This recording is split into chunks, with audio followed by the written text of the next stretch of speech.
Good morning বন্ধুরা, কেমন আছো তোমরা সবাই? আশা করছি সবাই খুব ভালো আছো। ওয়েলকাম টু আওয়ার চ্যানেল ঘরকন্যার ভ্লগ।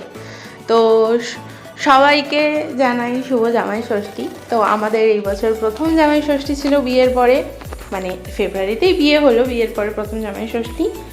তো যাই হোক, যথারীতি চলে এসেছি এই বাড়িতে, শিমুলিল থেকে পালপাড়া চলে এসেছি।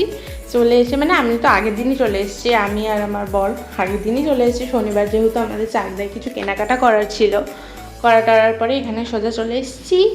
দিয়ে রবিবারে সকালবেলা জামাই বাজারে গেলেন, তার শ্বশুরমশাইকে নিয়ে বাজার টাজার করে আনলেন মাছ টাছ। তো পাবদা মাছ আর কাতলা মাছ এনেছিল। তো এই রান্না টান্না হবে।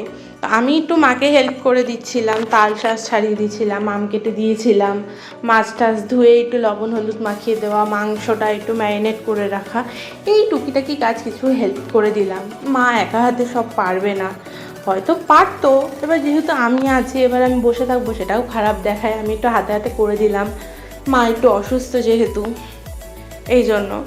তো মাছ টাছ ধুয়ে দেওয়া, বেছে দেওয়া, এগুলো তো করে দেওয়াই যায়। তবে রান্নাটা আমাকে একটুও করতে দেয়নি, মা নিজের হাতে সব রান্না করেছে, জামাইকে রেঁধে বেড়ে খাওয়াবে। তো দেখতেই পাচ্ছ কত রকমের রান্না করেছে। পাবদা মাছ ভাজা, 5-6 রকমের ভাজা, তারপরে পুঁই শাক দিয়ে চিংড়ি মাছ, মাংস, পাবদা মাছের ঝোল, অনেক কিছু করেছে মা। তো আমিও কিছু হেল্প করেছি বলতে ওই সবজি টবজি টুকিটাকি কেটে টেটে দেওয়া, এইগুলোই জাস্ট। রান্নাবান্না তো আর করতে দেয়নি, মা একাই সব করেছে। তো যাই হোক, ওই দিন অনেকটাই বেলা হয়ে গেছিলো, অনেক রকমের রান্না, যেহেতু সকালের রান্না করেছে আবার দুপুরের রান্না করেছে, একটু বেলা হয়ে গেছিলো আমাদের খেতে।